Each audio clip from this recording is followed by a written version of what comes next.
আচ্ছা, তো চলো আমাদের আজকে টপিকটা হচ্ছে বস্তুর ওপর একটা যখন আমি তাপ দিব তখন সেই তাপগুলো কি পরিমাণ বা কতটুকু ইফেক্ট দিবে। তুমি একটা বস্তুকে তাপ দিচ্ছ, তাহলে সেই তাপ তো কিছু একটা ক্রিয়া করবে, কোনো একটা কাজ করবে, সেটাই আমরা একটু বোঝার চেষ্টা করব। তো ধরো একটি বস্তু আছে, একটা বস্তু ধরো এই রকম, এই যে এরকম একটা বস্তু দেখতে পাচ্ছ। এই বস্তুর ওপর আমি একটা তাপ দিচ্ছি না, আমি অনেক রকম তাপ দিচ্ছি, তাপ শক্তি আমি প্রদান করছি। তাপ শক্তি প্রদান করার অর্থ কি? তাপ শক্তি প্রদান করার অর্থ হলো এই বস্তুর মধ্যে যে কণাগুলো আছে সেই কণাগুলো এখন আগের চেয়ে আস্তে আস্তে বেশি শক্তি সম্পন্ন হবে, তাদের কাঁপাকাঁপি আস্তে আস্তে বাড়তে থাকবে, তাই তো? অর্থাৎ কাঁপাকাঁপি যদি বাড়ে তাহলে তাদের দুই ধরনের ঘটনা ঘটতে পারে।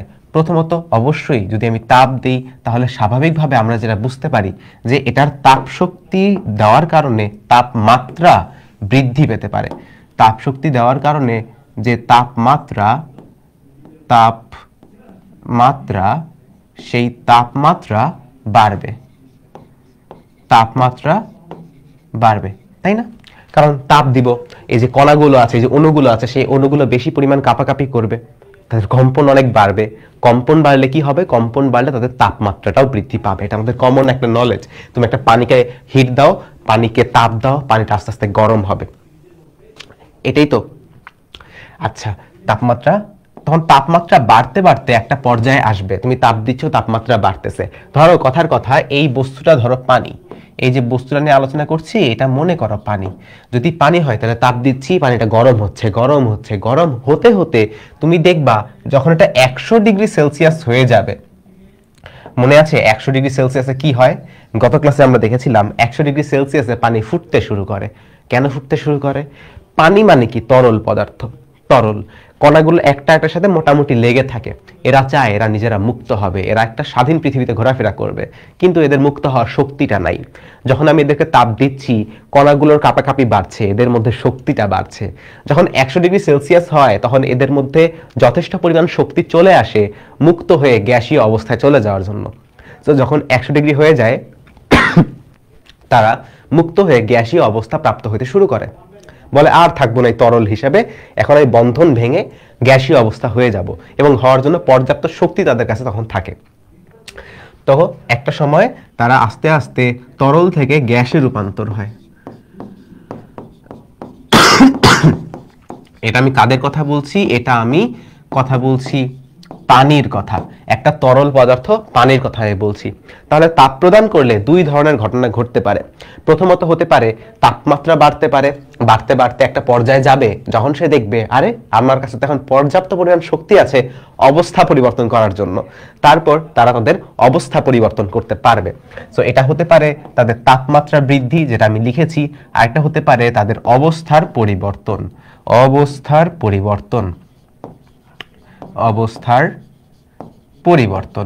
তোমরা তো নিজেরাও নিজেদের অবস্থার পরিবর্তন করতে চাও, তাই না? যে আমি এই অবস্থায় আছি, আমি এই অবস্থায় থাকতে চাই না, আমার পরিবারে এই সমস্যা, আমার নিজের মধ্যে এই সমস্যা, হয়তো ফাইন্যান্সিয়াল সমস্যা, পড়াশোনায় সমস্যা, আমি এই অবস্থা থেকে নিজেকে পরিবর্তন করতে চাই। তো সেই পরিবর্তনটা করার জন্য তোমার একটা সার্টেন লেভেল পর্যন্ত আগে তো রিচ করতে হবে। তুমি যদি পড়াশোনার মাধ্যমে সেই লেভেলে রিচ করতে চাও তাহলে একটা নির্দিষ্ট লেভেল পর্যন্ত পড়াশোনা করতে হবে, নির্দিষ্ট লেভেলের একটা রেজাল্ট তোমার দরকার। তুমি যদি আর্থিকভাবে নিজের অবস্থা চেঞ্জ করতে চাও একটা নির্দিষ্ট লিমিট পর্যন্ত তোমার আগে সেই অর্থটা অর্জন করতে হবে। সো যে কোনো কিছু তুমি যদি অবস্থার পরিবর্তন করতে চাও আগে সেই লেভেল পর্যন্ত যাইতে হয়, যাওয়ার পরে তারপর তুমি তোমার অবস্থান পরিবর্তন করতে পারো।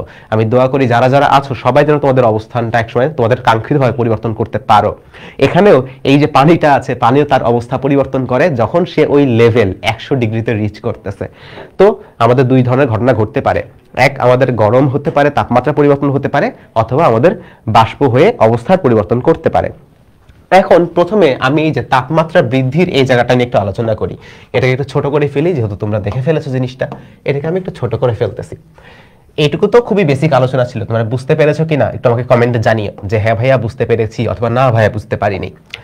যখন আমাদের তাপমাত্রাটা বৃদ্ধি পায়, যখন আমাদের তাপমাত্রা বৃদ্ধির ক্ষেত্রে তাপমাত্রা বাড়ার সময় ধরো কথার কথা আমি 1 কেজি ভরের পানি নিয়েছি, পানি নিতে পারি বা যে কোনো কিছু নিতে পারি। ধরো কথার কথা আমি 1 কেজির যে কোনো একটা বস্তু নিয়েছি যার ভর হচ্ছে 1 কেজি। তো 1 কেজি ভরের একটা বস্তু, 1 কেজি ভরের একটা বস্তু, আমি তো বুঝতেছি যে এটার তাপমাত্রা বাড়বে, হয় তাপমাত্রা বাড়বে বা অবস্থার পরিবর্তন হবে। তো তোমাদের মধ্যে হয়তো প্রশ্ন আসতে পারে, যখন অবস্থার পরিবর্তন হবে তখন কি তাপমাত্রা বাড়বে না? না, বাড়বে না। যখন তার অবস্থার পরিবর্তন হবে, সে দেখছে আরে আমার মধ্যে 100 ডিগ্রি সেলসিয়াস আছে, মানে আমার মধ্যে পর্যাপ্ত শক্তি আছে অবস্থা পরিবর্তন করার জন্য। একটা পানি যখন চিন্তা করবে, তখন যখন সে নতুন শক্তি পাচ্ছে, সেই শক্তি দিয়ে নিজের তাপমাত্রা আর বাড়াবে না, তার তো প্রয়োজন নাই। সে এতক্ষণ একটা লক্ষ্যে ছিল যে আমি আমার অবস্থার পরিবর্তন করব। 100 ডিগ্রি হয়েছে, আমার কাছে ক্ষমতা আছে, আমার কাছে এক্সট্রা যে শক্তিটা আসবে এই শক্তি নিয়ে আমি বাইরে চলে যাব, আমি অবস্থা পরিবর্তন করে গ্যাস হয়ে যাব।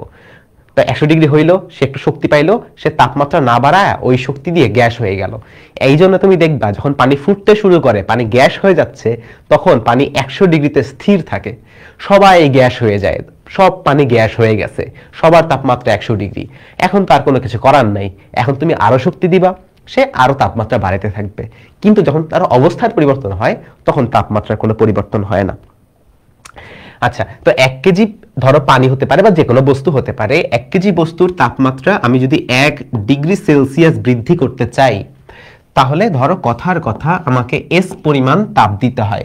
এখানে এস এর পরিচয় কি?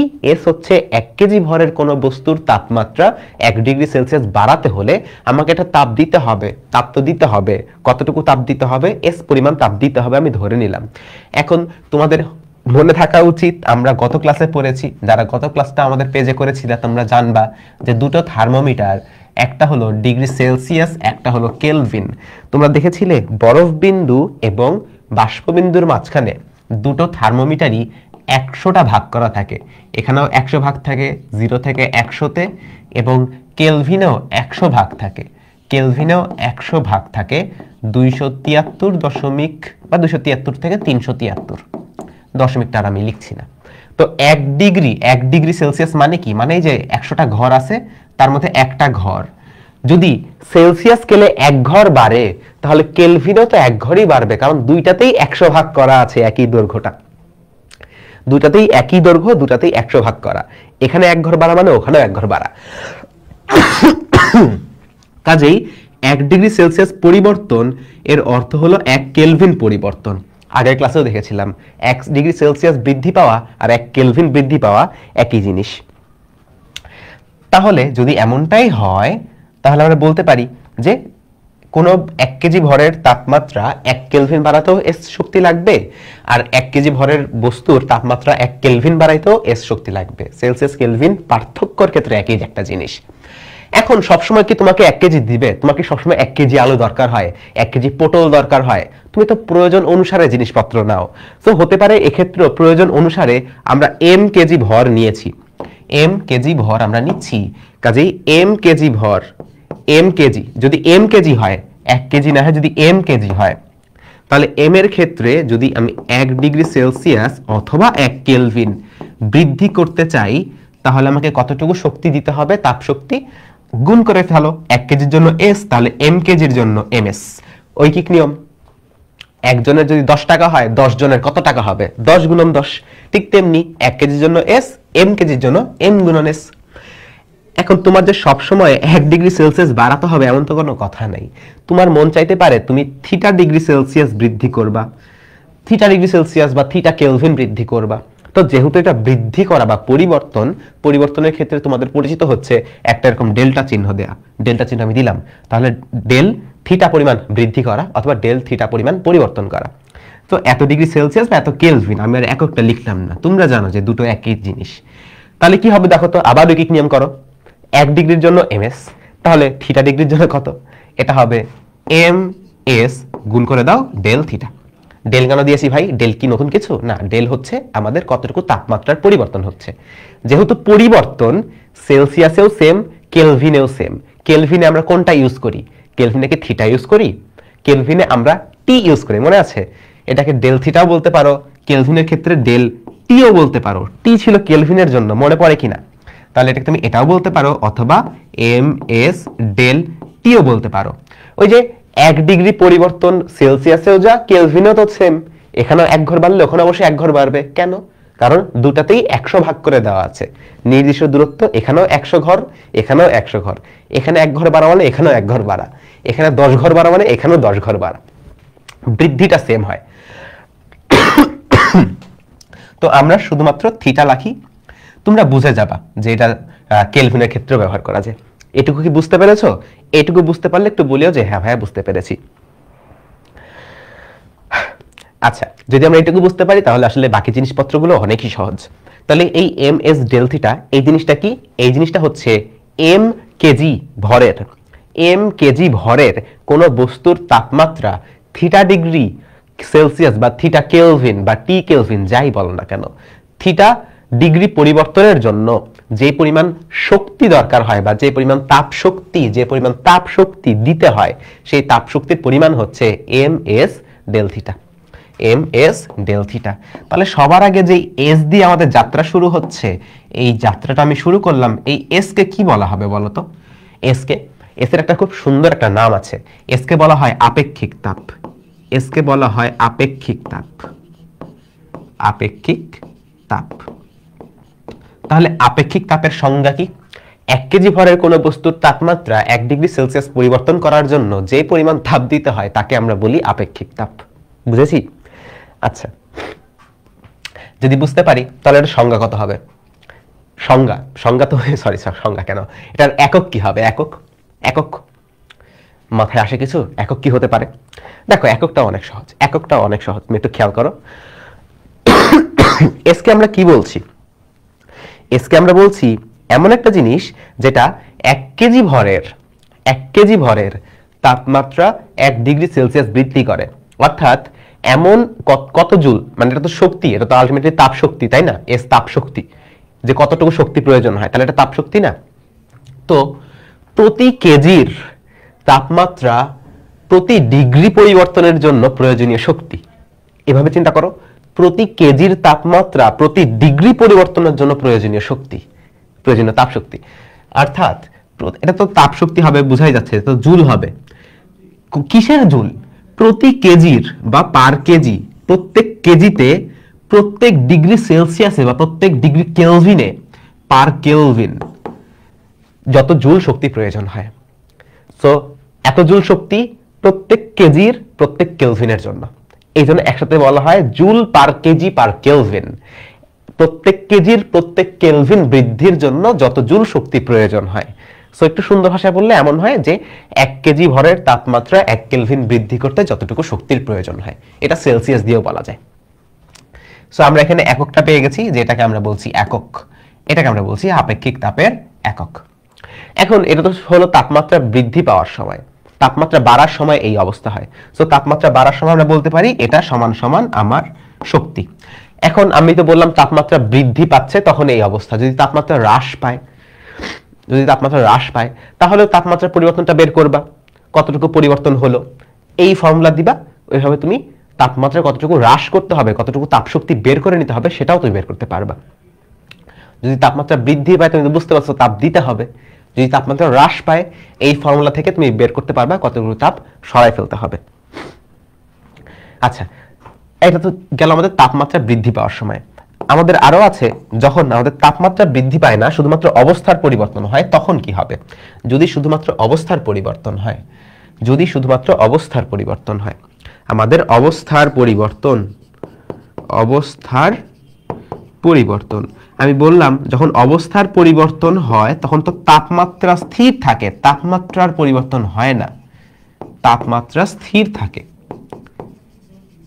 যে বরফ থেকে যখন পানি হয় অবস্থার পরিবর্তন হয়, কিংবা পানি থেকে যখন বাষ্প হয় অবস্থার পরিবর্তন হয়, তখন এদের তাপমাত্রার কোনো পরিবর্তন হয় না, তাপমাত্রা স্থির থাকে। ওদের ওই নির্দিষ্ট তাপমাত্রা, ওই লেভেল পর্যন্ত তারা পৌঁছায় গেছে। নতুন শক্তি পাইলে তারা তাপমাত্রা বাড়ায় না, তারা অবস্থার পরিবর্তন করে।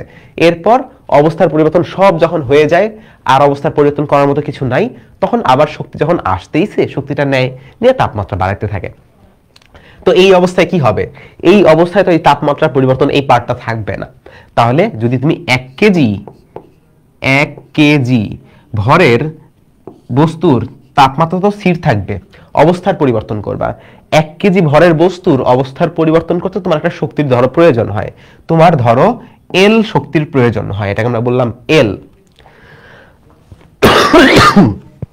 সরি, আমার অনেক কাশি হয়েছে আজকে। আমার 1 কেজির জন্য প্রয়োজন হয় এল, তাহলে এম কেজির জন্য কতটুকু প্রয়োজন হবে? তাহলে এম কেজির জন্য কতটুকু প্রয়োজন হবে? প্রয়োজন হবে এম এল। অনেকে এম এল এফ বলে, এম এল ভি বলে, অত ঝামেলার দরকার নাই, এম এল এম এল। এখানে এল কি জিনিস? এল কে বলা হয় আপেক্ষিক সুপ্ততাপ। সুপ্ততাপ, সুপ্ত, সুপ্ত মানে লুকানো, লুকানো। তুমি এখানে তাপ দিচ্ছ কিন্তু তার তাপমাত্রার কোনো পরিবর্তন হচ্ছে না, সে তলে তলে একটা ঘটনা ঘটাচ্ছে। কি ঘটনা ঘটাচ্ছে? সে তার অবস্থার পরিবর্তন করে ফেলছে, সে পালায় যাইতেছে, সে বলছে আমি আর এভাবে থাকবো না, ও অবস্থার পরিবর্তন করে ফেলবো আমার। এই জন্য এটাকে বলা হয় সুপ্ত তাপ, লুকায় লুকায় যে তাপটা ইউজ করা হয়, তো এটাকে বলা হয় আমাদের আপেক্ষিক সুপ্ত তাপ। টোটাল এই যে তাপটা আমি দিলাম এম এল পরিমাণ তাপ, এই তাপ তো কোনো পরিবর্তন করে না তাপমাত্রার, এই তাপ সম্পূর্ণটাই অবস্থার পরিবর্তন করে, এইটাকে বলা হয় সুপ্ত তাপ। আর এইটাকে, এই যে 1 কেজির জন্য যতটুকু শক্তি প্রয়োজন, এটাকে যেমন বলা হতো আপেক্ষিক তাপ, এটাকে বলা হয় আপেক্ষিক সুপ্ত তাপ। আপেক্ষিক সুপ্ত তাপ।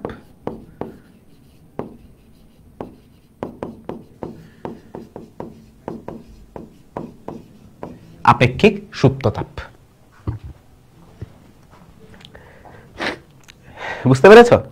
আপেক্ষিক সুপ্ত তাপ বলে। তাহলে আপেক্ষিক সুপ্ত তাপ বলে। আর এম কেজির জন্য এম এল পরিমাণ তাপ শক্তির প্রয়োজন হয়, যেটাকে আমরা বলি সুপ্ত তাপ। এই পরিমাণ শক্তিটা আমরা কখন হিসাব করব? যখন তার অবস্থার পরিবর্তন হবে, তখন তো তাপমাত্রা চেঞ্জ হচ্ছে না, তাপমাত্রা তো আগের মতোই আছে, শুধুমাত্র আমাদের কতটুকু কেজি হিসাব করতে হচ্ছে সেইটা।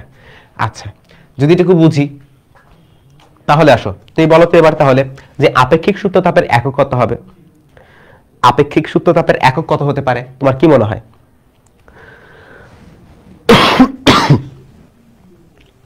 আপেক্ষিক সুপ্ত তাপ তুমি আবার আগের মতো খেয়াল করো, আগে আমরা যা যা বলেছি এটার ক্ষেত্রে তাটা খেয়াল করো।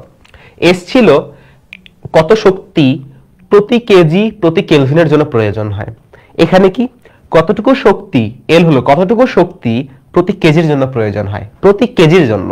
এখানে কিন্তু আর এই যে তাপমাত্রা নাই, তাই এটার একক হবে জুল পার কেজি, শুধুমাত্র জুল পার কেজি। এই তো শেষ, একক আমাদের শেষ। এখন তোমাদের একটু মনে রাখা উচিত যে কিছু সুপ্ততাপ মনে রাখা উচিত, আমাদের পানিরটা মনে রাখা দরকার, অবশ্যই পানির সুপ্ততাপ মনে রাখা দরকার। তো সুপ্ততাপ কখন হয়? যখন তার অবস্থার পরিবর্তন হয়, অবস্থার পরিবর্তন হয়, অবস্থার পরিবর্তন। তো আমাদের যে বরফ থাকে, আমি ধরো একটা বরফ আঁকাই, একটা কিউব, ধরো বরফের একটা কিউব, হ্যাঁ বরফের একটা কিউব, এই যে গলে যাইতেছে, টপ টপ করে পানি পড়তেছে, যে গলে যাইতেছে, বরফের একটা কিউব। হ্যাঁ, এই বরফের কিউবটা তার অবস্থা পরিবর্তন করে সম্পূর্ণটাই পানি হয়ে যাবে, তরল হয়ে যাবে, এবং এই তরলটা তারপরে কি হবে? তারপরে বাষ্প হয়ে উপরে উড়ে যাবে, বাষ্প হয়ে উড়ে যাবে। সো এটার অবস্থা কয়বার পরিবর্তন হতে পারে? এখান থেকে এখানে একবার, এখান থেকে এখানে একবার, দুইবার অবস্থার পরিবর্তন হয় পানির। তাহলে পানির ক্ষেত্রে সুপ্ত তাপ দুই রকম হওয়ার কথা। যখন সে, খেয়াল করো, বাষ্প থেকে পানি হচ্ছে তখন এক ধরনের সুপ্ত তাপ পাওয়া যাওয়ার কথা, আবার যখন সে বরফ থেকে পানি হচ্ছে তখন একটা সুপ্ত তাপ পাওয়া যাওয়ার কথা, আবার যখন সে পানি থেকে বাষ্প হচ্ছে তখন তো আরেকটা চেঞ্জ, অন্যরকম একটা পরিবর্তন, তখন আরেকটা সুপ্ত তাপ পাওয়ার কথা, আপেক্ষিক সুপ্ত তাপ।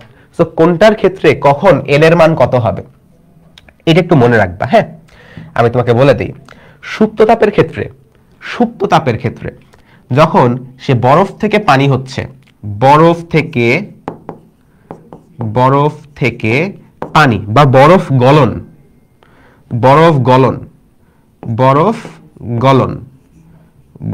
গলনের সুপ্ত তাপ বা আপেক্ষিক সুপ্ত তাপ, আমি লিখলাম সুপ্ত তাপ। হ্যাঁ, মানে হলো আপেক্ষিক, সুপ্ত তাপ কত হবে জানো? এটা বরফ গলনের ক্ষেত্রে মনে রাখবা, এটা হবে 3.36 into 10⁵ joule per KG. 3.36 into 10⁵ joule per KG. ঠিক আছে, এখন লিখছে ইয়াসির ভাইয়া ক্লাস নিবে না, ইয়াসির ভাইয়া ক্লাস নিবে না, তবে ইয়াসিন ভাইয়া ক্লাস নিবে এই চ্যাপ্টারের পরের চ্যাপ্টারে। আচ্ছা, তো বরফ গলনের আপেক্ষিক সুপ্ত তাপ এইটা। আবার বরফ পানি থেকে, বরফ তো গলে পানি হয়ে গেল, যদি উল্টাটা হিসাব করো যে পানি থেকে বরফ হবে, তাপমাত্রা সরায় ফেলবো, সরি তাপ সরায় ফেলবো, তাপ আমি শোষণ করে ফেলবো, ঠান্ডা করে ফেলবো, ঠান্ডা করতে করতে পানি একসময় পানি থেকে বরফ হয়ে যাবে, তখনও এই পরিমাণ শক্তি সরায় নিয়ে ফেলতে হবে। তো এটা বরফ গলনের সুপ্ত তাপ বলতে পারো, অথবা পানির জমাট বাঁধার সুপ্ত তাপও তুমি এটা বলতে পারো। মানে মেইনলি এই অবস্থা থেকে এই অবস্থা যখন ট্রানজিশন হয় তখন এই পরিমাণ শক্তি দিতে হয় বা নিতে হয় প্রতি কেজিতে। এবার দেখো, আমার যদি বলি পানির বাষ্পীভবন, মানে পানি যখন বাষ্প হয়, পানি যখন বাষ্প হয় অথবা বাষ্প থেকে যখন পানি হয়, তখন পানির বাষ্পীভবনের আপেক্ষিক সুপ্ত তাপ,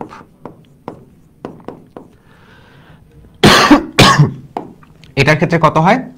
2.26 into 10⁶ joule per KG. 2.26 into 10⁶ joule per KG. এটা মনে রাখবা। আরেকটা জিনিস মনে রাখবা, সেটা হবে সুপ্ত তাপ না, সুপ্ত তাপ তো এই দুটা মনে রাখলেই হবে, আর অন্য কোনো সুপ্ত তাপ থাকলে প্রশ্নে বলে দিবে, কিন্তু পানির ক্ষেত্রে তোমাকে অনেক সময় বলে দেয় না, বুঝছো? পানির ক্ষেত্রে এরা অনেক সময় একটু ঝামেলা করে, এরা বলতে চায় না যে পানির তো এরা জানবেই। সো এইটা তুমি জানলা। হ্যাঁ, আরেকটা জানবা যে পানির যে আপেক্ষিক তাপটা আছে, যে 1 কেজি পানির তাপমাত্রা তো বৃদ্ধি পাবে, যখন অবস্থার পরিবর্তন হবে তাপমাত্রা বাড়বে না, কিন্তু নর্মাল একটা পানি ধরো 30°C তাপমাত্রা বা 40°C তাপমাত্রা, তুমি যদি আরো তাপ দাও তত তাপমাত্রা বাড়বে। তো পানির আপেক্ষিক তাপ,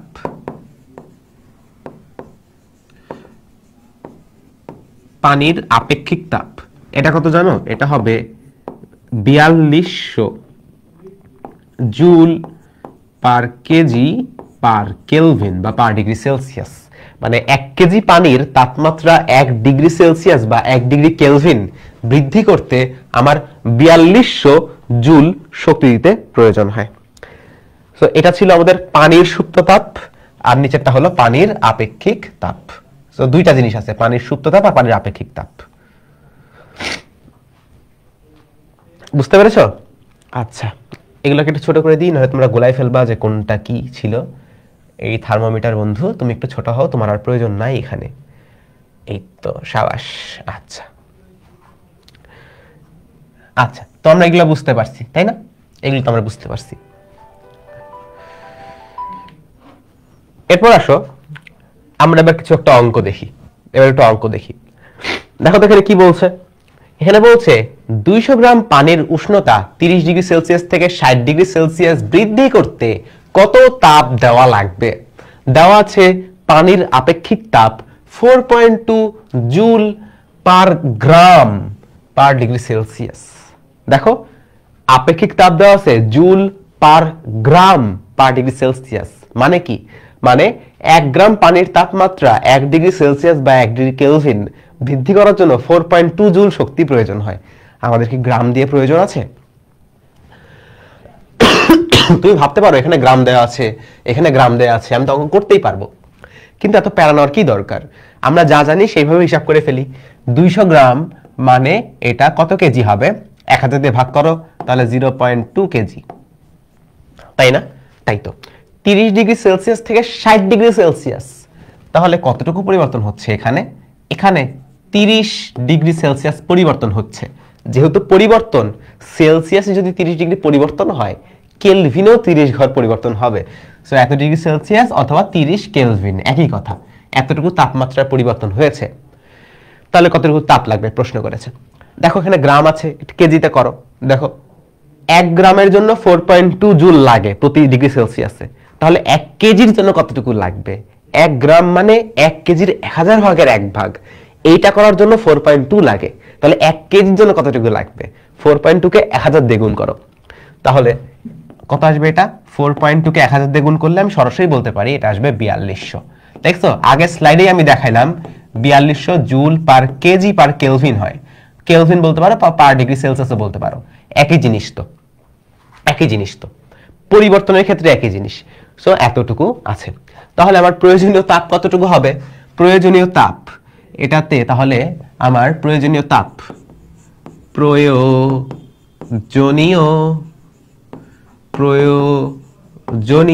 তাপ, আমি বললাম তাপ হলো Q, Q equals to M S del theta.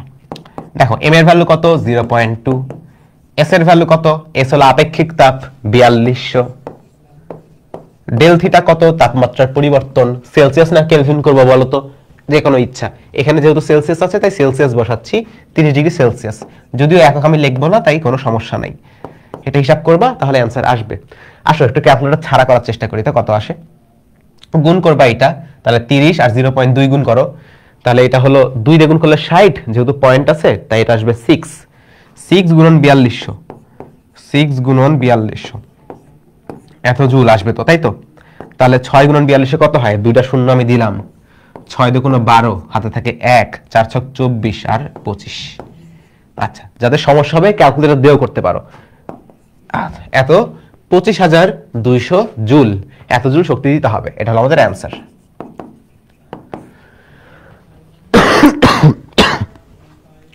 বুঝেছি ভাইয়ারা আমরা? আপেক্ষিক তাপ এবং আপেক্ষিক সুপ্ত তাপ কি একই জিনিস? না, আলাদা। আপেক্ষিক তাপ হচ্ছে তোমার 1 কেজি ভরের তাপমাত্রা 1 ডিগ্রি সেলসিয়াস বৃদ্ধির জন্য কতটুকু তাপ দিতে হয়, আর আপেক্ষিক সুপ্ত তাপ শুধুমাত্র অবস্থার পরিবর্তনের ক্ষেত্রে কাজ করে। যখন তাপমাত্রার কোনো পরিবর্তন হয় না, শুধুমাত্র অবস্থার পরিবর্তন হয়, তখন 1 কেজি বস্তুর অবস্থার পরিবর্তন করার জন্য কতটুকু তাপ দরকার হয়, সেটা হচ্ছে আপেক্ষিক সুপ্ত তাপ। দুটো তো আলাদা জিনিস।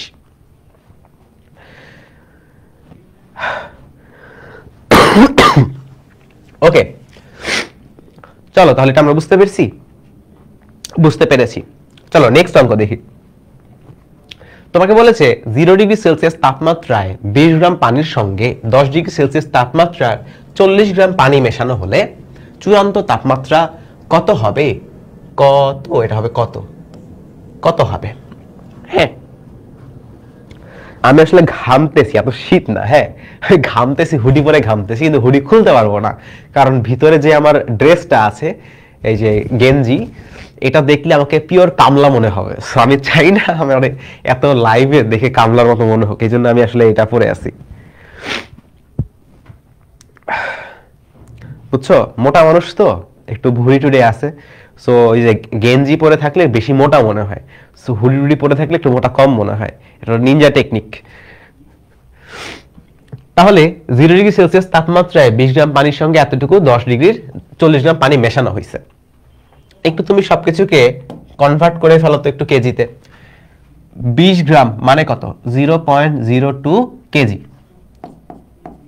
আচ্ছা, এরপরে আছে 40 গ্রাম, 40 গ্রাম মানে কত? 0.04 কেজি। ঠিক আছে, তো যদি জিনিসটা এমন হয় যে এখানে তোমার 0.02 কেজি পানি আছে, এটার তাপমাত্রা হচ্ছে কত? 0 ডিগ্রি সেলসিয়াস, আবার এইখানে তোমার 40 গ্রাম মানে 0.04 কেজি পানি আছে, যার তাপমাত্রা হচ্ছে 10 ডিগ্রি সেলসিয়াস। হ্যাঁ, এখন এদেরকে যদি তুমি একসাথে মিক্স করো, একসাথে যদি আমি মিক্স করি, তাহলে খেয়াল করো একসাথে মিক্স করতেছি, মিক্স করে এটা একটা বড় একটা পানির কণা হয়ে গেল, যেখানে 0.02 কেজিও আছে, 0.04 কেজিও আছে, দুটাই একসাথে আছে। সো 0.02 কেজি পানিও আছে, তার সাথে এই যে 0.04 কেজি পানিও আছে। আবার দেখো তো, এখন এটা ঠান্ডা বেশি, এটা গরম বেশি, এদেরকে একটা সংস্পর্শে আনলে কি হবে? আমরা কি দেখেছিলাম যে যেটা তাপমাত্রা বেশি সেটা, যেটা ঠান্ডা সেখানে তাপ দিয়ে দেয়, যেটা গরম সেটা ঠান্ডাকে তাপ দিয়ে দেয়, তাপ শক্তি দিয়ে দিবে। সো এ তাপ শক্তি বর্জন করবে আর এ তাপ শক্তি গ্রহণ করবে। কতটুকু তাপ গ্রহণ করবে, কতটুকু তাপ বর্জন করবে, তার ফর্মুলা তো আমরা মাত্রই দেখলাম। আচ্ছা, তো ধরে নেই এ তো তাপ গ্রহণ করবে, 0 ডিগ্রি সেলসিয়াস থেকে মিশ্রণের তাপমাত্রা বেড়ে থিটা হবে, আর যেহেতু একই মিশ্রণ কাজে এর সাথে একে মিক্স করলে এর তাপমাত্রাও থিটা হয়ে যাবে, এর তাপমাত্রাও থিটা হয়ে যাবে। মিশ্রণ যেহেতু, মিশ্রণ মানে তো সবার তাপমাত্রা সেম। তো এটা 0 থেকে বেড়ে থিটা হলো, এটা 10 থেকে কমে থিটা হবে। 10 থেকে কমবে কেন? এ তো তাপ দিয়ে দিচ্ছে, বর্জন করছে। তাপ দিয়ে দিলে কি হবে? সে ঠান্ডা হয়ে যাবে না? সো 10 ডিগ্রি সেলসিয়াস ছিল, সে আরো ঠান্ডা হয়ে 0 ডিগ্রি হবে, এই থিটা ডিগ্রি হবে। কাজে থিটার পরিচয়টা কি? থিটা অবশ্যই 0 ডিগ্রি এর চেয়ে বেশি, 0 এর চেয়ে বেশি, কিন্তু 10 ডিগ্রি এর চেয়ে কম, 10 ডিগ্রি এর চেয়ে কম। এরকম একটা অবস্থা হলো থিটা। আচ্ছা, তাহলে তো আমরা এখন বুঝতেই পারতেছি একজন গ্রহণ করবে, একজন বর্জন করবে। তাহলে হিসাবটা কি রকম হতে পারে? গ্রহণ করা তাপ আর বর্জন করা তাপ সমান হবে, কারণ যতটুকু তাপ গ্রহণ করবে ততটুকু তাপই তো বর্জন করবে, তাই না? এইটাকে তাপ ছেড়ে দিবে, তারপর ওই তাপটাই গ্রহণ করবে, এমনটাই তো হবে।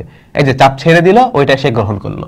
তাহলে গ্রহণ করা তাপ কতটুকু তাপ গ্রহণ করবে? দেখো তো, m1 লিখলাম, s1 লিখলাম, তারপর আমি লিখলাম del theta 1 equals to m2 কতটুকু তাপ বর্জন করবে হিসাব করব, s2 ডেল থিটা 2। এবার হিসাব করো কি হইতেছে, গ্রহণ করতেছে মানে কি, m1 ভর মানে 0.02 ইনটু s1 মানে কত, দুইটাই কিন্তু পানি, কাজে s1 আর s2 দুইটাই পানি, s1 s2 দুইটাই কিন্তু সেম। সো আমি কাটাকাটি করে দিতে পারি, কাটাকাটি করে দিলাম। এই দেখো ভালো মতোই কাটলাম, এই দেখো ভালো মতোই আমি কাটলাম। হ্যাঁ, আচ্ছা দুইটা টান দেওয়া ঠিক না, আবার মনে করবে লাইন কেটে দিছি। সো এই যে এটাও কাটাকাটি করে দিলাম, এটাও কাটাকাটি করে দিলাম। তাহলে m1 থিটা 1, থিটা মানে তাপমাত্রার পরিবর্তন, 0 থেকে থিটা হইছে, 0 থেকে বৃদ্ধি পায় থিটা, তাহলে theta minus 0 equals two m2 মানে কত, 0.04। 10 থেকে কমে থিটা হইছে, 10 থেকে কমে থিটা, তাহলে 10 বেশি মাইনাস থিটা। সো এটা হলো আমাদের বর্জন করা তাপ, এটা হলো আমাদের গ্রহণ করা তাপ, এই দুটো সমান হবে অবশ্যই।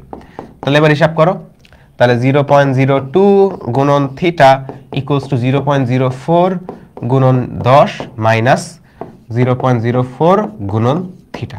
এবার থিটার ভ্যালুটা বের করবা। এবার জাস্ট এখান থেকে এই যে থিটার ভ্যালুটা বের করে ফেলবা, এই যে থিটা আছে না, এই যে থিটা, এই থিটার ভ্যালুটা বের করে ফেলবা।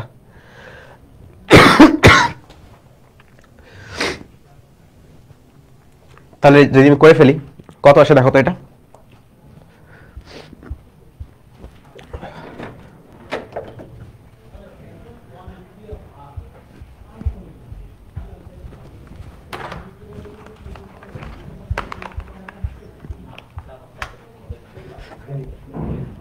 করছো? আমি ক্যালকুলেটর আনতে গেছিলাম, চলে আসছে। তাহলে এটা কত হয়, এটা হবে 0.04 গুণন 10, এটাকে এই পাশে নিয়ে আসলে যোগ, তাহলে 0.06 হবে, যায় ভাগ 06। এটা আসতেছে 6 পয়েন্ট, আহা কি হলো এটা, কেন হলো এটা, এটা হবে 6.67 ডিগ্রি সেলসিয়াস, 6.67 ডিগ্রি সেলসিয়াস। বুঝছি, একটু বললো যে এটা আসে কিনা, আমি তাড়াহুড়া করলাম, ভুলও হতে পারে, চাহলে হতে। ঠিক আছে, এটা হলো আমাদের অ্যান্সার। আচ্ছা, তাহলে খুব ইজি, মানে বুঝতে পারলাম এগুলো খুব ইজি ম্যাথ আসলে। এরপর দেখো, এ, বি এবং সি তিনটি সমভর সম্পন্ন তরল আছে, এদের উষ্ণতা যথাক্রমে 14 ডিগ্রি সেলসিয়াস, 24 ডিগ্রি সেলসিয়াস আর 40 ডিগ্রি সেলসিয়াস। এ, বি আর সি এর তাপমাত্রা দেয়া আছে। তোমাকে বলেছে এ এবং বি যদি মিক্স করি তাহলে মিশ্রণের তাপমাত্রা হয় 20 ডিগ্রি সেলসিয়াস, বি আর সি যদি মিক্স করি সেটা হবে 34 ডিগ্রি সেলসিয়াস। তাহলে এ, বি, সি তিনটাকেই মিক্স করলে তার তাপমাত্রা কত হবে? এটা হলো প্রশ্ন, মজার একটা প্রশ্ন, বুয়েটের একটা প্রশ্ন। এটা তোমার বুয়েটে আসছিল, তবে তারও আগে এটা ইন্ডিয়ায় একটা পরীক্ষা আসছিল। তো আসলে একটু মানে মজার একটা জিনিস, সলভ করতে মজা লাগবে, তোমাদের জানা জিনিস দিয়ে হবে, তবে একটু একটা এক্সট্রা লাইন জানতে হবে। দেখো এখন একটা এক্সট্রা লাইন দেখিয়ে আসি। আমরা কি দেখেছিলাম? আমরা একটু আগেই দেখলাম যে একটা m1 ভরের বস্তু যার আপেক্ষিক তাপ হলো s1, তাপমাত্রা ধরো θ1, আরেকটা বস্তু যেটার ভর হলো m2, আপেক্ষিক তাপ s2, তাপমাত্রা θ2, যদি আমরা মিক্স করি তাহলে তাদের সম্মিলিত তাপমাত্রা হয়ে গেল ধরো θ। আগের অঙ্কে আমরা কিন্তু সেম জিনিস দেখছি। তাহলে যদি এমন হয়, আমরা কি লিখছিলাম? আমরা লিখছিলাম m1 s1 এখান থেকে এখানে, হ্যাঁ তাই না? ধরলাম এটার মান কম, এটা হলো ঠান্ডা, আর এটার মানটা বেশি, এটার মানটা একটু বেশি গরম ধরে নিলাম, হ্যাঁ ধরে নিলাম, তাহলে এটা ঠান্ডা, এটা তাপ গ্রহণ করে তাপমাত্রা বেড়ে এত হবে, এটা অনেক গরম, এটা তাপ বর্জন করে কমে এত হবে। সো একে তাপ দিয়ে দিল, এরকম একটা ঘটনা ঘটছে, আগের অঙ্কে আমরা দেখছি। তাহলে এটা কম, তাপমাত্রা বেড়ে এটা হবে। সো থিটা মাইনাস থিটা 1, এটা হলো আমাদের গ্রহণ করা শক্তি, ইকুয়ালস টু m2s2। এবার কি লিখলাম আমরা? এবার আমরা দেখব তাপমাত্রার পরিবর্তন। এ তাপ বর্জন করে ঠান্ডা হয়ে থিটা হয়ে গেল, তাহলে এটার থেকে কমে থিটা হয়ে গেল, তাহলে থিটা 2 মাইনাস থিটা। এখন খেয়াল করতে পারতেছো কিনা, আমি চাইতেছি এখানে থিটা মাইনাস থিটা 1 আছে, আবার এখানে থিটা 2 মাইনাস থিটা আছে। আমি দুই ক্ষেত্রেই থিটাকে সামনে রাখতে চাই। এখানে থিটা তো পরে আছে, থিটাকে আমি সামনে রাখতে চাই। হ্যাঁ, তো থিটাকে যদি আমি সামনে নিয়ে আসি, কেন নিয়ে আসতেছি এখনই দেখবা, কেন নিয়ে আসতেছি এখনই দেখবা। তাহলে m1s1 theta minus theta 1 equals to m2s2 theta minus theta 2।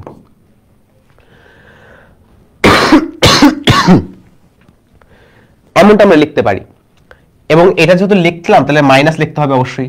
তোমরা আমাকে বলতেছো না কেন ভাই আপনি ভুল করছেন, মাইনাস হবে। অবশ্য তোমরা কেমনে বলবা, তোমরা তো আছো মাইকের ওই পাশে। তাহলে minus m2s2 theta minus theta 2। So এই থিটাকে আমি সামনে নিয়ে চলে আসলাম, থিটাকে সামনে নিয়ে চলে আসছি। যদি থিটাকে সামনে নিয়ে আসি তাহলে এখানে একটা মাইনাস আসলো। এবার মাইনাস আমার দেখতে পছন্দ হচ্ছে না, আমি এটাকে এই পাশে নিয়ে আসি, প্লাস হয়ে যাবে।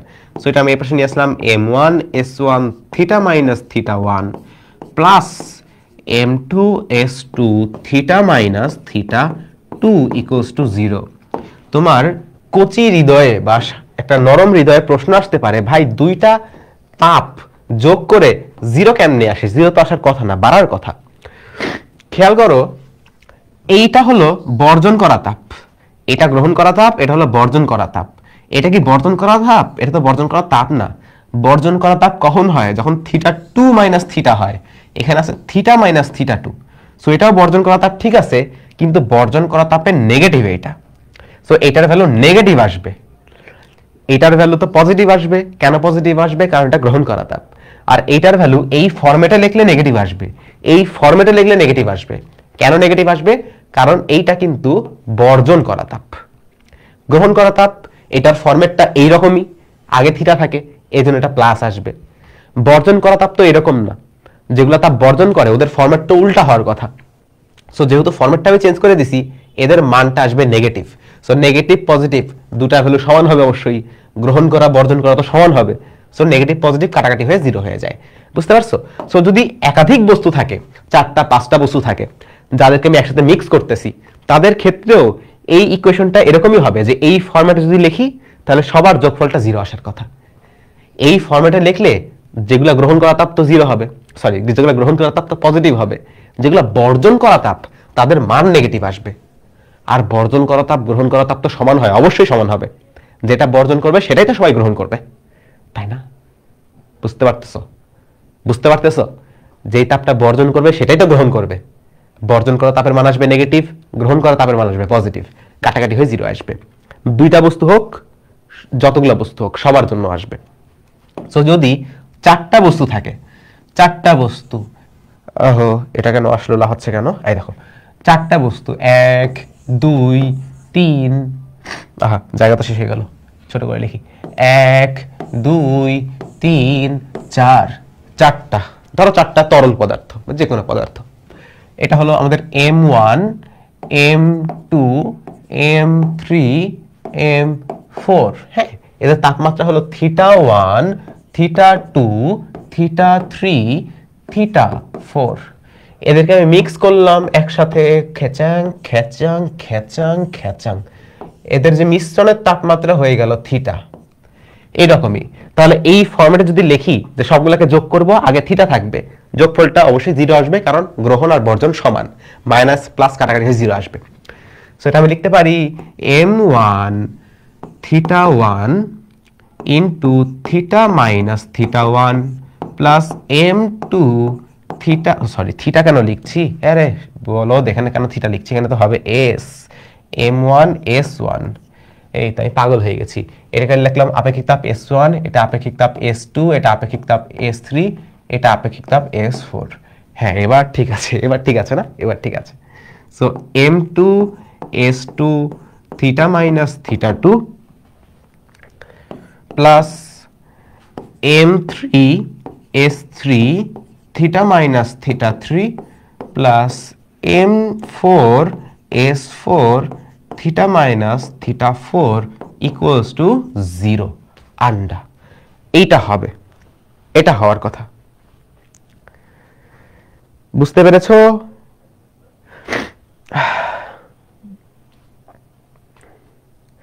আচ্ছা,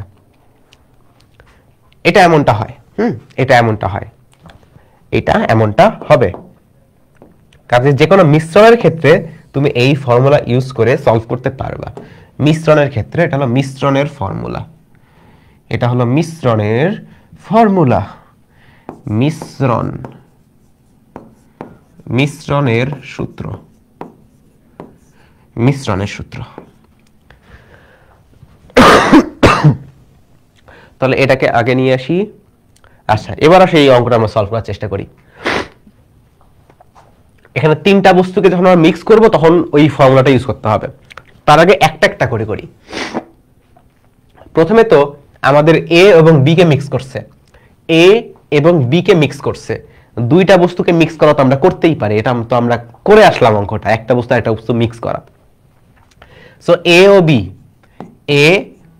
বি এদেরকে মিক্স করলে কি হবে? প্রথমত আমরা দেখি এ ও বি কে মিক্স করলে কি হবে।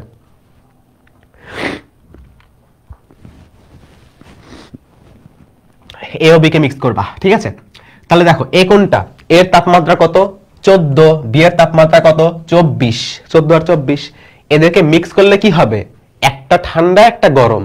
এ কিছু তাপ একে দিয়ে দিবে, বলবে দেখো তুমি তো অনেক ঠান্ডায় কাঁপতেছো, কিছু তাপ আমার থেকে নাও, তার তাপ বিনিময় করবে। তাহলে তাদের তাপমাত্রাটা এদের মাঝখানে কিছু একটা হবে, এর তাপ একটু কমবে, এর তাপ একটু বাড়বে, বলে মাঝখানে কিছু একটা হবে। তো ধরে নিলাম এদের তাপমাত্রা কত হবে, দেখো লেখা আছে এখানে 20 হয়। এ আর বি মিক্স করে 20 হয়, তাই তো হয়। দেখো 14 আর 24 এদের মাঝামাঝি একটা তাপমাত্রা চলে আসে 20। তোকে বলে দিছে এ বি সি এদের ভর সমান, সমভর সম্পন্ন। সম মানে হলো সমান, ভর সম্পন্ন, সমান ভর সম্পন্ন। ধরলাম সবার ভর হলো এম। তাহলে দেখো প্রথম ক্ষেত্রে এ কিছু তাপ গ্রহণ করবে, বি কিছু তাপ বর্জন করবে, দুটো সমান হবে। প্রথমটার ক্ষেত্রে এম, দুটার ভরই তো এম, সবার ভরই এম। এম এস এ আর তাপমাত্রার পরিবর্তন, তাপমাত্রার পরিবর্তন কোনটা? 14 থেকে হয়ে গেছে 20, তাহলে 20 মাইনাস 14 ইকুয়ালস টু বর্জন করা তাপ। 24 ডিগ্রি এটা বর্জন করবে, বি বর্জন করবে। তাহলে এম এস বি কতটুকু বর্জন করবে? 24 থেকে বর্জন করে 20 হয়ে যাবে। তাহলে 24 মাইনাস 20 হয়ে গেল। দেখো তো হয়ে গেল। তাহলে এম এম কাটা, কারণ মান সমান। S A into 6 equals to S B into 4। বুঝতে পারতেছি তো অবশ্যই। তাহলে এস এ কত আসবে ভাইয়া বলো তো একটু? এস এ কত আসবে? 4 থাকবে, নিচে 6 আসবে ইন্টু এস বি। তাহলে কত আসছে এটা? তাহলে আমরা এখান থেকে পাচ্ছি যে S A equals to 2/3 S B. হ্যাঁ, এটা আমরা পাইলাম এখান থেকে। এই দেখো এস এ এবং এস বি এর মধ্যে সম্পর্ক পাইলাম। কেন পাইলাম? এটা দিয়ে আমরা কি করব জানি না, লাগতে পারে, জানি না কি করব, বাট লাগতে পারে। আমাদের এই শর্তটা দেওয়া ছিল, শর্ত থেকে আমরা এই ইনফরমেশনটা বের করতে পারছি। এরপর আমরা দেখি কি করা যায়।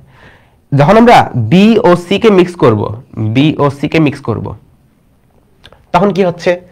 বি এইটা, সি এইটা, এই দুটাকে মিক্স করব। এটাকে সবুজ কালি দিয়ে করি। বি এইটা এবং সি এইটা। যখন বি ও সি মিক্স হয় তখন তাদের তাপমাত্রা হয় 34 ডিগ্রি সেলসিয়াস। হ্যাঁ, তো এই 24 আর 40 মিক্স হয়ে হচ্ছে 34। তো 40 বর্জন করে হচ্ছে 34, 24 গ্রহণ করে হচ্ছে 34। সো বি ও সি এর ক্ষেত্রে এম এস বি, বি কি করবে? গ্রহণ করে তাপমাত্রা বাড়াবে। গ্রহণ করে হয়ে গেছে 34, আগে ছিল কত? আগে ছিল এটা 24। Equals to M S C, C কি করবে বর্জন করে হবে 34, আগে ছিল 40 বর্জন করে হয়ে গেল 34। সো আগে ছিল 40 বর্জন করে হয়ে গেল 34। এবার হিসাব করো এম এম কাটা, কেন কাটা কারণ এদের ভাই মান তো সেম, মান সবারই সেম, ভর সবারই সেম। তাহলে এস বি সমান সমান পাচ্ছি, এটা কত আসবে, এটা 10, এটা আসবে 6, 6 আর নিচে 10 আমি নিয়ে গেলাম, তাহলে 6/10 মানে 3/5, এটা গুণন এস সি হবে, এস সি, এস সি। তাহলে এস বি সমান সমান কত আসতেছে, আমি কি ঠিক লিখলাম, আমি কি ঠিক লিখেছি প্রিয় বন্ধুরা? হ্যাঁ ঠিকই তো আছে। তাহলে এস বি সমান সমান আসে 3/5 এস সি।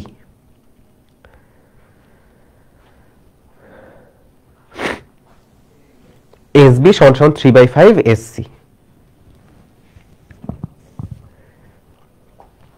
ওকে ওকে ওকে ওকে ওকে ডান, ওকে ডান। আচ্ছা তাহলে আমরা আবার কি জানতাম, আমরা আবার জানতাম এস এ সমান 2/3 এস বি, এস এ সমান 2/3 এস বি। আবার এই যে এস বি, এস বি সমান আমরা দেখছি 2/3 S C.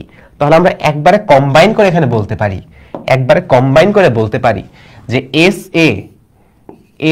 A equals to 2/3 S B তো ছিল, আবার এই যে এস বি এর জায়গায় এই যে 3/5 এস সি, আমরা এখানে যে শর্তটা আমরা এখানে পাইলাম, এই যে এখানে যেটা পাইলাম, এখানে যেটা পাইলাম এস বি সমান 3/5 এস সি, এস বি এর জায়গাতে এটা লেখা যায়।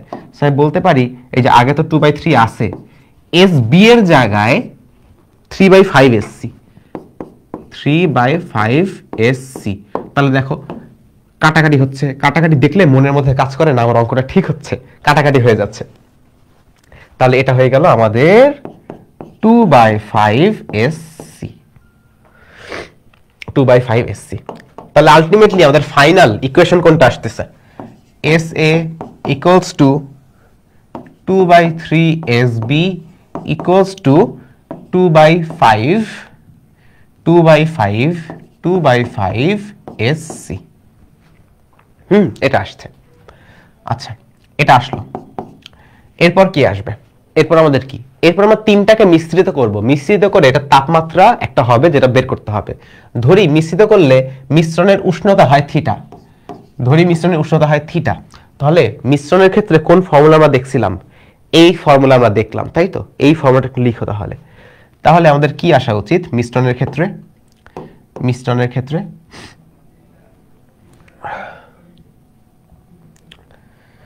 মিশ্রণের ক্ষেত্রে আসা উচিত এম এ, আচ্ছা সবার তো ভর সমান, সবারই তো ভর এম, তাহলে M S A theta minus theta A, theta A কোনটা 14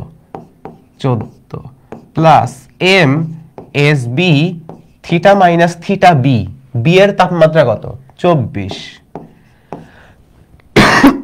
plus M S C theta minus theta C, theta C মানে কত 40 ডিগ্রি সেলসিয়াস, 40, এই 40 24 14 তিনটাকে একসাথে মিশ্রিত করে আবার থিটা ডিগ্রি সেলসিয়াস পাওয়া যাচ্ছে, ইকুয়ালস টু আসে আমাদের 0, কারণ গ্রহণ বর্জন কাটাকাটি হয়ে 0 হয়ে যাবে। তাহলে আমরা এখান থেকে কি লিখতে পারি, এম এম এম কাটা তথাস্থ, তাহলে S A theta minus 14 plus S B theta minus 24 plus S C theta minus 40 equals to 0, equals to 0। এখন এখানে কি হতে পারে, আর কি হতে পারে দেখো তো, এস এ তো ঠিক আছে, আমি এস এ রাখলাম, S A theta minus 14, theta minus 14, S B যেটা, এস বি আর এস এর মধ্যে আমরা সম্পর্ক জানি, এস বি আর এস এর মধ্যে একটা সম্পর্ক জানি, তাহলে এস বি কে রিপ্লেস করে এস এ দিয়ে লিখতে পারি। দেখো তো এখান থেকে আমরা কি বের করতে পারি, এখান থেকে আমরা কি বের করতে পারি, এই দুটো ইকুয়েশন থেকে S A equals to 2/3 S B, তাহলে এস বি সমান সমান কত হওয়া উচিত, ওই পারে পাঠিয়ে দাও এটাকে, তাহলে 3/2, এই যে এই জিনিসটাকে তুমি ওই পারে পাঠিয়ে দাও, তাহলে কত আসবে 3/2 এস এ। সো এটা লিখে দাও এসবি এর জায়গায়, এটা এসবি এর জায়গায় তুমি এই যে এই জিনিসটা লিখে দাও 3/2 SA থিটা মাইনাস 24। সেম কাজটা এসসি এর জন্য করো, এসসি এর জন্য করো। দেখো এসএ আর এসসি এর মধ্যে একটা সম্পর্ক আছে। তাহলে আমি লিখতে পারি এসএ সমান 2/5 এসসি। তাহলে এসসি সমান সমান কত হবে? এই যে 2/5 এটা তুমি ওই পারে পাঠায় দাও, পাঠিয়ে দিলে কি হবে? ওই পারে পাঠিয়ে দিলে কি হবে? এটা 5/2 হয়ে যাবে, 5/2 SA। তাহলে তুমি লিখতে পারো 5/2 SA থিটা মাইনাস 40। প্রশ্ন হলো কেন করলাম? কারণ এখানে কাটাকাটি হয়ে যাবে, এই সব ঝামেলা ডিলিট হয়ে যাবে। এই যে এসএ কাটো, এই যে এসএ কাটো, এই যে এসএ কাটো, ঝামেলা ডিলিট হয়ে গেল। হ্যাঁ, ঝামেলাটা ডিলিট হয়ে গেল। তো ঝামেলা ডিলিট হওয়া মানে সুবিধা ইনস্টল হয়ে যাচ্ছে। তো এখন সুবিধাটা কি হচ্ছে? থিটা মাইনাস 14 প্লাস 3/2 গুণ করে দাও 3/2 থিটা, 3/2 থিটা মাইনাস 3/2 গুণন 24 প্লাস 5/2 গুণ করে দাও 5/2 থিটা মাইনাস 5/2 গুণন 40 ইকুয়ালস টু 0, ইকুয়ালস টু 0। বুঝছো? এবার এখান থেকে থিটা ভ্যালুটা বের করো। দেখো একটা রাশি, থিটা ভ্যালুটাকে হিসাব করে বের করো। এখান থেকে থিটা ভ্যালুটা বের করো কত আসে। আমিও করি, তোমরা করো, দেখি কাটটা তাড়াতাড়ি হয়। কে জানি বলতেছিল যে অঙ্ক অনেক সহজ লাগতেছে। বাবা কোথায় তুমি? দেখি তোমার কমেন্টে খুঁজি, তুমি কোন জায়গায় আছো দেখি। বাবা তুমি কোন জায়গায় আছো? একজন কমেন্ট করছে পারভেজ ভাইয়ের ক্লাস করবো নাকি চিন্ময় ভাইয়ের, দুইটা একসাথে চলে কেন? আরে বেটা, এটা তো এইচএসসি 26 ব্যাচের ক্লাস। চিন্ময় দা নিতেছে পাওয়ার প্লেতে ক্লাস, ওটা তো 25 ব্যাচের ক্লাস। সো 25 ব্যাচ হলে চিন্ময় দার ক্লাস করবা, 26 ব্যাচ হলে আমার ক্লাস করবা।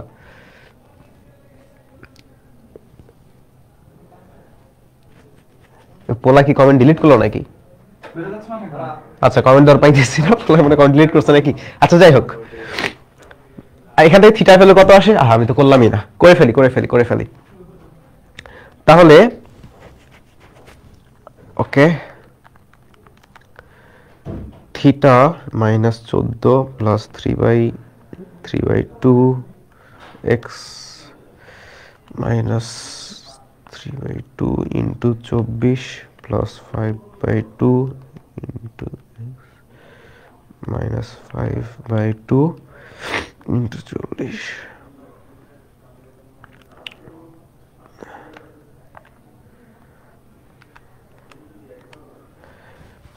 আসে, তাই তো? এটার ভ্যালু আসে 30 এবং এটা ডিগ্রি সেলসিয়াস। হ্যাঁ, so 30 degree Celsius, 30 degree Celsius. বুঝছো? তাহলে এইভাবে প্রসেসে তুমি মিশ্রণের অঙ্কগুলো সলভ করতে পারবে। মাঝখানে কাটলেন কেমনে, এখানে কাটছি কেমনে? হাই রে, দেখো দেখো দেখো সোনামণি ছোট্ট খোকা, তুমি দেখো, তুই যদি উভয় পক্ষকে এস এ দিয়ে ভাগ করো, পুরাটাকে তুমি এখানে এস এ দিয়ে ভাগ করলা, জিরোকে এস এ দিয়ে ভাগ করো বা এস এ দিয়ে গুণ করো, তো একই জিনিস, জিরোই থাকবে। তাহলে ভাগ করলে কি হয়? তুমি কাটতে পারো না। এই যে S a common now, common নিয়ে নিচের সাথে কেটে দাও, শেষ। সবগুলাকে এস এ দিয়ে ভাগ করো, এই সব জায়গায় এস এ দিয়ে ভাগ করছি, তো গুণ আছে, ভাগ করছি, কেটে গেছে। জিরোর সাথে তুমি গুণ করো, ভাগ করো, যাই করো না কেন, ওর ঘাড়ে চাপায় দাও বা নামায় ফেলো, যাই করো, ও তো জিরোই আসবে। বুঝছো? মাথার মধ্যে ঢুকছে এবার কেমনে করছি? একইভাবে দেখো এই যে এম কাটছি, এখানে কেমনে কাটছি? সব জায়গায় এম দিয়ে ভাগ করে দিছি, এই সব জায়গায় এম কেটে গেছে। আর এই পাশে যে জিরো, এখানে এম দিয়ে ভাগ করি, এম দিয়ে গুণ করি, এর তো কোনো প্যারা নাই, তো চিল গায়ে। ওই যে একটা মিম আছে না, পকেটে হাত ঢুকায় দাঁড়ায় থাকে, এখানে হাসি দেয় একটা, বলে আই এম জাস্ট এ চিল গায়ে। সো এই জিরো হলো ওই চিল গায়ে। গুণ করতেছি, আই এম জাস্ট এ চিল গায়ে। ভাগ করতেছি, আই এম জাস্ট এ চিল গায়ে, কোনো প্যারা নেই। আচ্ছা, তো এই অঙ্কটা যদি আমরা বুঝি, তাহলে আসো আজকে আমাদের লাস্ট টপিকের দিকে যাই, শক্তির রূপান্তর।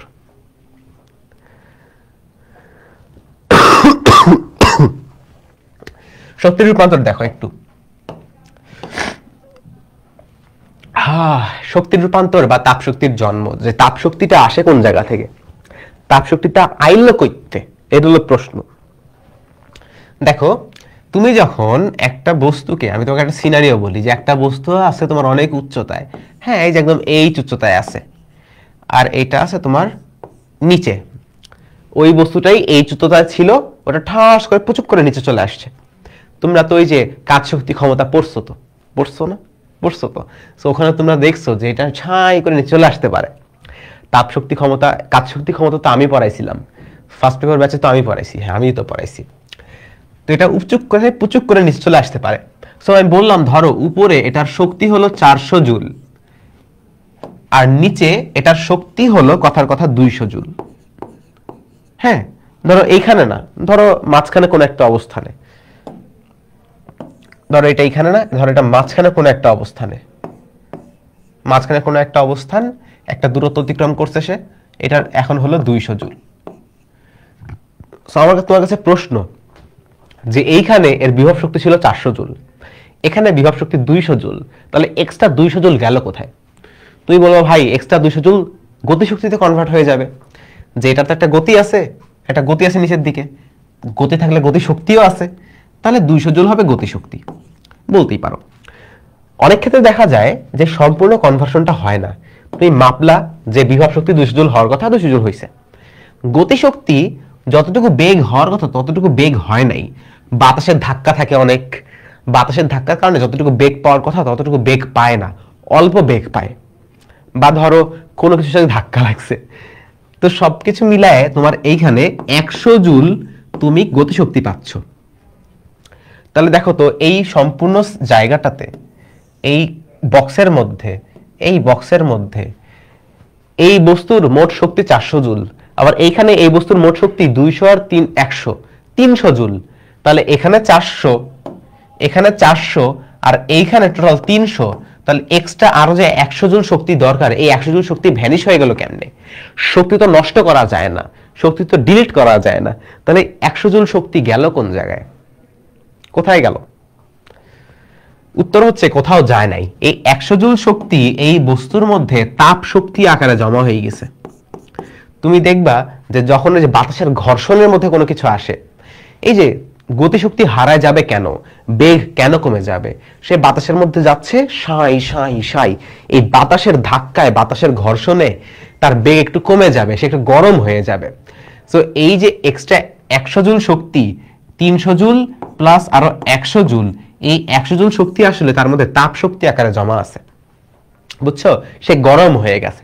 ওই যে দেখো না যে একটা উল্কা বা একটা ধূমকেতু বা যে কোনো কিছু যখন পৃথিবীর মধ্যে ঢুকে তখন সেটা আগুন জ্বলে উঠে, যে যে উল্কা পড়তেছে, ধোঁয়া বেরোচ্ছে, কেন হয় জানো? কারণ অনেক বেগে আসে, সে বাতাসের মধ্যে ঢুকে ঢুকে ঘর্ষণে সে গরম হয়ে যায়। তো অনেক সময় দেখা যায় যে আমার যে শক্তিটা রূপান্তর হয়ে যাচ্ছে, শক্তি রূপান্তর হয়ে তাপ শক্তিতে রূপান্তর হয়ে যায়, বুঝছো? সো যদি দেখো কোনো জায়গায় শক্তি হারায় গেছে, শক্তি নাই হয়ে গেছে, তুমি বুঝতেছো না আরে ভাই শক্তি কি হইলো, শক্তিটা হয়তো বা তাপ শক্তিতে কনভার্ট হয়ে গেছে। আমরা অনেক সময় এই যে লাইট জ্বালাই না, ফ্যান চালাই, তো আমরা মেশিনে যতটুকু শক্তি দেই সে কিন্তু তত শক্তির আলো দিতে পারে না, তত শক্তি নিয়ে সে ঘুরতে পারে না, একটু কম শক্তিতে ঘুরে, একটু কম পরিমাণ আলো দেয়। তো এই এক্সট্রা শক্তিটা কই গেল? উধাও হয়ে গেছে, ডিলিট হয়ে গেছে? হয়নি। ফ্যানের গায়ে হাত দাও, দেখবে ফ্যানটা গরম, লাইটের গায়ে হাত দাও, দেখো লাইটটা গরম। হাত দিও না, বলতেছি আর কি, হাত দিলে দেখবা গরম। একবার ফ্যানে হাত দিতে যাও, হাত কাটে গেছিল হবে, লাইটে হাত দিতে যায়, হাতে ছায়া খাইছি, অনেক হয়েছে এগুলো। সেই যে গরম উষ্ণতা কই পাইলো এটা? তাপ শক্তি। অবশ্যই যে শক্তি আমি ওকে দিছি লাইট জ্বলার জন্য সেটা ব্যবহার করে নাই, সে কিছুটা নিজে হজম করে ফেলছে, তাপ শক্তি বানায় ফেলছে, এরকমটা হয়। সো বিভব শক্তিটাও তাপ শক্তিতে কনভার্ট হইতে পারে, একইভাবে গতিশক্তিও তাপ শক্তিতে কনভার্ট হতেই পারে। তুমি গতিশক্তির ক্ষেত্রেও দেখবা যে ধরো একটা বুলেট, আচ্ছা লাল কালারের বুলেট আবার কেমনে হবে? ধরো সাদা কালার একটা বুলেট, হ্যাঁ AK-47 এর বুলেট, এই বুলেটটার একটা বড় বেগ আছে, উষ্ণতা চাইছে, উষ্ণতার তাপমাত্রা কি একই? হ্যাঁ, উষ্ণতা তাপমাত্রা তো একই, তাপমাত্রা দিয়েই তো বোঝা যাচ্ছে যে উষ্ণ নাকি ঠান্ডা। মনে আছে বলছিলাম না যে যার তাপমাত্রা যত বেশি সে তত উষ্ণ। সো উষ্ণতা মানে কেমনে বলবো তুমি? উষ্ণতা তাপমাত্রাই বলে, উষ্ণতা তাপমাত্রাই বুঝায়, উষ্ণতা মাপার তো আর কোনো ওয়ে নেই তাপমাত্রা ছাড়া। এটা কিন্তু উচ্চতা না, এটা কিন্তু উষ্ণতা, উষ্ণতা উচ্চতা না, কিন্তু উচ্চতা করতে আইবো, উচ্চতা করতে আইবো এখানে, উষ্ণতা। সো উষ্ণতা মানে তো তাপমাত্রাই। তাপমাত্রা ছাড়া তার উষ্ণতা মাপার কোনো ওয়ে নাই। উষ্ণতা মানে গরম নাকি ঠান্ডা, সেটা তাপমাত্রাতেই মাপবে। দেখো তো এখানে যে বুলেটটা আছে, এই বুলেটটার ধর একটা বেগ আছে v = 1000 কিলোমিটার পার আওয়ার। হ্যাঁ, 1000 কিলোমিটার পার আওয়ার, বা এত বেগ না দেই, হ্যাঁ ধর থাক 1000 কিলোমিটার পার আওয়ার। বা যদি আমি একটু রিয়েলিস্টিক ভাবে লিখতে চাই, এটা ধরো হবে তোমার 100 মিটার পার সেকেন্ড বা 200 মিটার পার সেকেন্ড, আমি জানি না বেগ কত হয়। এটা গেল যায়, এখানে দেখো একটা লোক দাঁড়ায় আছে, লোক না ধরো এখানে একটা কাঠ আছে, সেই গুলিটা যায় ঠাস করে গায়ে লাগলো, লাগার পর এই গুলিটা এখানে থেমে গেছে, ওই যে টুক টুক থেমে গেছে, এখন এই যে থেমে গেছে। তো এখন দেখো এর মধ্যে একটা গতিশক্তি আছে, অবশ্যই গতি আছে তার মানে কি, তার মানে গতিশক্তি আছে, গতি আছে তার মানে গতিশক্তিও আছে। তো এই গতিশক্তি নিয়ে গেল, যায় ঠুক করে ধাক্কা খাইলো, এখন এটা কিন্তু থেমে গেছে, এখানে বেগ কিন্তু শূন্য। প্রশ্ন হচ্ছে তোমার কাছে, মাননীয় স্পিকারের কাছে প্রশ্ন হচ্ছে, যদি এটা 0 হয় তার মানে এখানে কোনো গতিশক্তি নাই, তাহলে গতিশক্তি গেল কোন জায়গায়?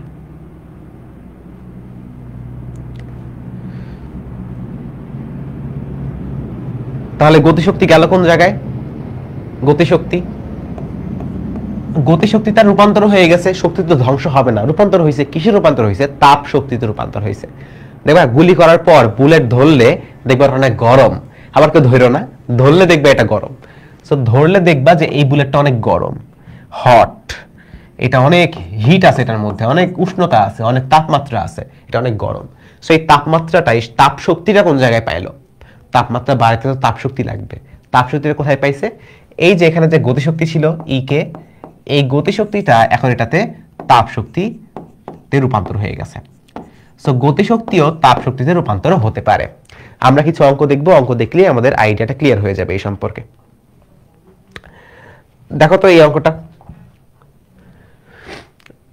আচ্ছা 0 ডিগ্রি সেলসিয়াস, হ্যাঁ এটা দেখো 0 degree Celsius, 0 degree Celsius, 0 degree Celsius উষ্ণতার এক খণ্ড বরফকে কত উচ্চতা থেকে ছেড়ে দিলে মাটির সঙ্গে সংঘাতে সম্পূর্ণটাই গলে যাবে? পতনজনিত শক্তির অর্ধেক তাপে রূপান্তর করা হয়। একটা বরফ আছে যেটার উষ্ণতা হলো 0 ডিগ্রি সেলসিয়াস, তার মানে কি? তার মানে এটা গলতে শুরু করবে এখন। তো এটা নিচে চলে আসলো, একটা উচ্চতা h আছে, একটা h উচ্চতা থেকে নিচে চলে আসলো, এটা h উচ্চতা থেকে নিচে পড়ে গেল, উপর থেকে h উচ্চতা নিচে চলে আসলো। এখন উপরে তার মধ্যে একটা শক্তি ছিল mgh, বিভব শক্তি পড়েছো তোমরা, mgh। যখন সে নিচে চলে আসবে তখন আমরা ধরে নেই বিভব শক্তি শূন্য। আমি যারা ফার্স্ট পেপার ব্যাচের আছো তোমাদেরকে আমি পড়াইছিলাম যে একটা রেফারেন্স লাইন ধরবা, রেফারেন্স লাইনে 0, উপরে mgh, আর যারা পড়ছে তারা তো জানো, তাই তো? তাহলে এই mgh এখানে নিচে চলে আসলো, তাহলে পার্থক্য কতটুকু হলো? বিভব শক্তি কতটুকু চেঞ্জ হয়ে গেল, শক্তির কতটুকু পরিবর্তন হইলো? দেখো তো mgh সম্পূর্ণটাই চেঞ্জ হয়ে গেছে, এতটুকু ছিল এটা 0 হয়ে গেল, এতটুকু পরিবর্তন হইলো। তাহলে এই পরিবর্তিত শক্তিটা কোথায় গেছে? বিভব শক্তি থেকে গতিশক্তি হয়ে যেতে পারে। এখানে প্রশ্নে বলছে পতনজনিত যে শক্তিটা আছে, এই যে শক্তিটা আছে পতনজনিত শক্তি mgh, এটার অর্ধেক তাপে রূপান্তরিত হয়। তাহলে সম্পূর্ণ বিভব শক্তি গতিশক্তি হতে পারে না, মাঝখানে সে বাধা পায়, বাতাসের বাধা হতে পারে, যে কোনো বাধা হতে পারে, তার কারণে তার সম্পূর্ণ গতিশক্তি অর্জিত হয় না, অর্ধেক গতিশক্তি হয় আর অর্ধেক তাপ শক্তি হয়ে যায়। তাহলে এই যে mgh, এই mgh এর অর্ধেক তাপ শক্তি হয়ে যায়। এখন কতটুকু তাপ শক্তি? ঠিক ততটুকু তাপ শক্তি যার কারণে মাটির সঙ্গে সংঘাতে সম্পূর্ণ বরফটাই গলে যায়। তো মনে আছে বরফ গলে যাওয়ার ক্ষেত্রে, গলে যাওয়া বরফ গলে পানি হয়ে যাচ্ছে, অবস্থা রূপান্তর হচ্ছে, তখন আমরা সুপ্ত তাপ দিয়ে হিসাব করি। তো বরফের সুপ্ত তাপ মনে আছে তোমাদের? বরফের সুপ্ত তাপ কত ছিল?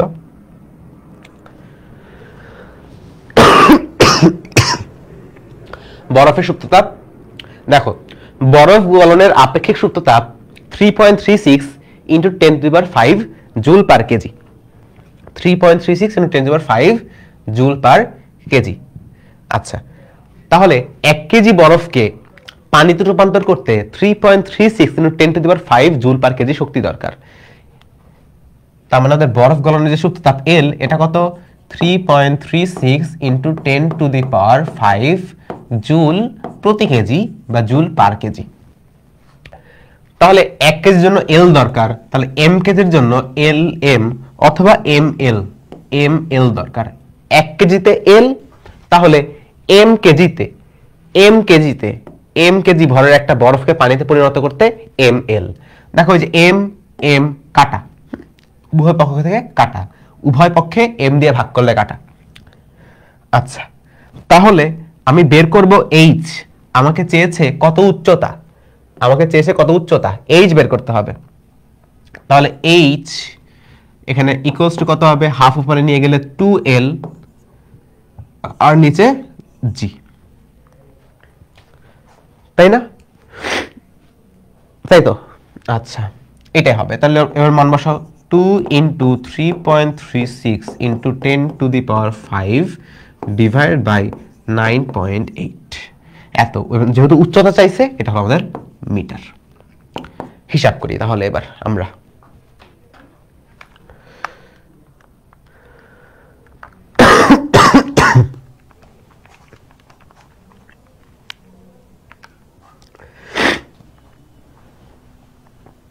তাহলে এটা কত আসতেছে, এটা 9.8।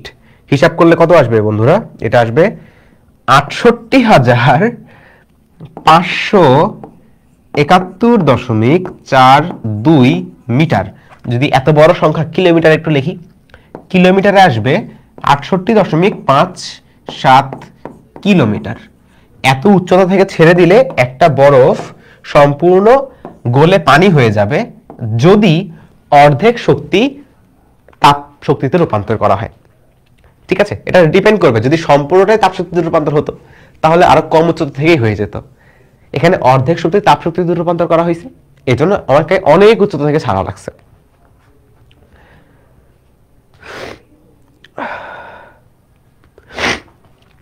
তাহলে এবার আসো আমরা লাস্ট অঙ্ক করি, আজকের ফিনিশিং টাচ। এই অঙ্কটা একটু দেখো কি হবে। এই অঙ্কটা অনেক সহজ, সবচেয়ে সহজ অঙ্ক আমার মনে হয় আজকে এটা। পৃথিবীর আবহাওয়ার ভিতর দিয়ে যাওয়ার ফলে 27 কেজি ভরের একটি উল্কা, পৃথিবীতে একটা উল্কা ঢুকছে। এই উল্কার গতিবেগ 20 কিলোমিটার পার মিনিট, প্রতি মিনিটে 20 কিলোমিটার পার মিনিট। এখান থেকে হ্রাস পেয়ে হয়ে গেল 5 কিলোমিটার পার মিনিট। আগে মিনিটে 20 কিলো যাইতো, এখন মিনিটে 5 কিলো যায়, কমে গেছে, শক্তি নাই হয়ে গেছে। কোথায় গেছে? কি মনে হয় কোথায় গেছে? এই গতিবেগ পরিবর্তনের দরুন কত তাপ উৎপন্ন হলো তা বের করতে হবে। তাহলে এই যে শক্তি হারায় গেল না, আগে যাইতো 20 কিলোমিটার পার মিনিটে, এখন পার মিনিটে যায় কত? 5 কিলোমিটার। গতিশক্তি কমে গেছে। গতিশক্তি কমে কোথায় গেছে? গতিশক্তিটা তাপ শক্তিতে কনভার্ট হয়ে গেছে। এটা ইন্ডিয়ায় আসছিল, খুবই সহজ একটা এক্সাম, মানে খুবই সহজ একটা প্রশ্ন। এই প্রশ্নটা খুবই সহজ, এটা মানে ইন্ডিয়া ডোন্ট ম্যাটার। এটা তোমার বাংলাদেশে কত হাজারবার আসছে এটা আসলে জানা নেই। তাহলে কি হবে? আগে তুমি একটু এসআই একে কনভার্ট করে ফেলো। প্রথমে কি ছিল? 20 কিলোমিটার প্রতি মিনিট। 20 কিলোমিটার প্রতি মিনিট মানে কত? মানে 1 মিনিটে 20 কিলো। কনভার্ট করো, 20 কিলো মানে হলো 20,000। 20,000 মিটার 1 মিনিটে। 1 মিনিট মানে হলো 60 সেকেন্ডে। 60 সেকেন্ডে। আচ্ছা, এত মিটার 60 সেকেন্ডে। হিসাব করলে কত আসে এটা? হিসাব করলে প্রিয় বন্ধুরা কত আসবে? 20,000 divided by 60, 333.33 metre per second. অনেক হাই স্পিড, অনেক হাই একটা স্পিড। এরপরে দেখো আমাদের 5 কিলোমিটার পার আওয়ার বা 5 kilometre per minute, 5 kilometre per minute. এটা কনভার্ট করলে কত হবে? 5 কিলোমিটার মানে 5000 মিটার, মিনিট মানে 60 সেকেন্ড। তাহলে কনভার্ট করো, এটা হবে 5000 ডিভাইড বাই 60 সেকেন্ড। কত আসে এটা? 83.33 মিটার পার সেকেন্ড। আমি কেন এসআই এককে কনভার্ট করলাম? কারণ আমাদের সকল ফর্মুলা এসআই এককে, কাজে এসআই কনভার্ট না করলে তো আমাদের ক্ষেত্রে হবে না, ঠিকমতো ইউজ করতে পারবো না, জুল আসবে না তো, তাই না? জুল তো আসবে না। তো এটা কত আসবে? এটা কত আসতেছে? তাহলে প্রথমে যে গতিশক্তি ছিল, আমার গতিশক্তির যে পরিবর্তনটা হয়ে গেল, এই পরিবর্তন, এই যে চেঞ্জ হচ্ছে, এই চেঞ্জের শক্তিটাই তাপশক্তি হয়ে গেছে। তাহলে আগে ছিল কত? আই ইনিশিয়াল বা আগের গতিশক্তি হাফ গুণন এম গুণন ভি ইনিশিয়াল স্কয়ার বা আগের গতিশক্তি, আগের বেগ। আগের বেগ কত? 20 মানে 333। 333.33 square half m v square. আচ্ছা, পরের গতিশক্তি কত, লাস্টের গতিশক্তি কত, হাফ গুণন এম গুণন শেষ গতিশক্তি 83 মিটার পার সেকেন্ড বেগ, তাহলে 83.33 স্কয়ার পেয়ে গেলাম গতিশক্তি, হাফ এম ভি স্কয়ার পেয়ে গেলাম। তাহলে পরিবর্তন কতটুকু হবে, পরিবর্তন যতটুকু হবে সেই পরিবর্তনটাই তো আমাদের শক্তি। আমাদের ই এর যে পরিবর্তন বা শক্তির যে পরিবর্তন, গতিশক্তির যে পরিবর্তন, সেই গতিশক্তির পরিবর্তনই তো আমাদের শক্তি, তাপ শক্তি। যতটুকু চেঞ্জ হচ্ছে ওইটাই তাপ শক্তি। তাহলে এটা কত হবে, তাহলে হাফ মাইনাস করব প্রথমে, এইটা এম এর ভ্যালু বসায় দাও। এম কত কেজি, 27, তাহলে 27 গুণন 333.33 স্কয়ার মাইনাস হাফ গুণন 27 গুণন 83.33 স্কয়ার। তাহলে বলো কত আসে এটার answer. 0.5 into 27 into 333.33 square minus 83.33 square over কত আসছে এটা। ও এত বড়, 1,40,000 নাকি 14,06,000, 14,06,227.5 জুল। এটাই হলো আমাদের তাপ শক্তি, এটা হচ্ছে আমাদের তাপ শক্তি। ঠিক আছে, বুঝতে পারছো? তাহলে আজ এই পর্যন্তই থাক। আজকে আমরা যতটুকু জিনিসপত্র দেখলাম এই জিনিসগুলো তোমরা একটু প্র্যাকটিস করো, তোমরা একটু দেখো। স্লাইড তোমরা অনেকে জিজ্ঞেস করো ভাই স্লাইড কোথায় পাবো। যারা ফেসবুকে লাইভ দেখতেছো, লাইভের ক্ষেত্রে স্লাইডটা ক্যাপশনেই পেয়ে যাবা। ক্যাপশনে যায় তুমি দেখবা দুইটা লিংক আছে।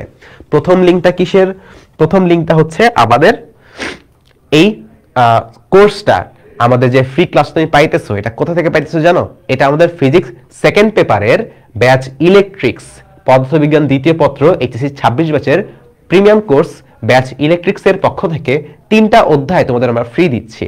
তাপগতিবিদ্যা আমি নিচ্ছি, এরপরে ইয়াসিন ভাইয়া নিবে, এরপরে আশিক ভাইয়া নিবে। এই ব্যাচের কোর্স লিংক তুমি উপরে পেয়ে যাবা। যদি মনে হয় যে এই ক্লাসগুলো ভালো লাগতেছে তাহলে এনরোল করতে পারো। এনরোল করলে তোমরা একটা বইও পাবা হার্ড কপি, ক খ এবং এমসিকিউ এর জন্য, সৃজনশীল ক খ এবং এমসিকিউ। তার পাশাপাশি আমাদের এই যে আজকে যে ক্লাসটা করলা, এই ক্লাসের স্লাইডের যে লিংকটা, তোমরা যে স্লাইড চাও, স্লাইডের ড্রাইভ লিংকও তুমি ক্যাপশনে পেয়ে যাবা। আর যারা ইউটিউবে দেখবা, ইউটিউবে যারা রেকর্ডেড দেখবা অথবা ফেসবুকে যারা রেকর্ডেড দেখবা, তোমরা কমেন্টে গেলে ড্রাইভ লিংকও পেয়ে যাবা এবং আমাদের ব্যাচ ইলেকট্রিক্সের কোর্স লিংকও পেয়ে যাবা। ঠিক আছে? সো লিংকের ব্যাপারে কোনো আশা করি কনফিউশন নাই। ক্লাসগুলো ভালো মতো করো, একটু সুন্দর মতো নোট করিও, ক্লাসগুলো কেমন লাগছে সেটাও জানাইও। আর তোমাদের সাথে দেখা হবে নেক্সট ক্লাসে। রুটিন দেওয়া আছে গ্রুপে, কোন কোন দিন ক্লাস হবে রুটিন দেওয়া আছে, এই পেজে দেওয়া আছে, বন্দি বাসলার পেজেও দেওয়া আছে, সেখান থেকে চেক আউট করে নিও। রুটিন অনুসারে কিন্তু আমাদের ক্লাস হচ্ছে, ক্লাস শেষে মেগা এক্সামও থাকবে। তো ভালো তো পড়াশোনা করো, দেখা হবে তোমাদের সাথে আবার অন্য কোনো দিনে। আসসালামু আলাইকুম, আল্লাহ হাফেজ। ভাই আপনি কি অসুস্থ? হ্যাঁ ভাই একটু অসুস্থ আমি, এই জন্য একটু কথার ভয়েসটা অন্যরকম লাগে। Bye bye.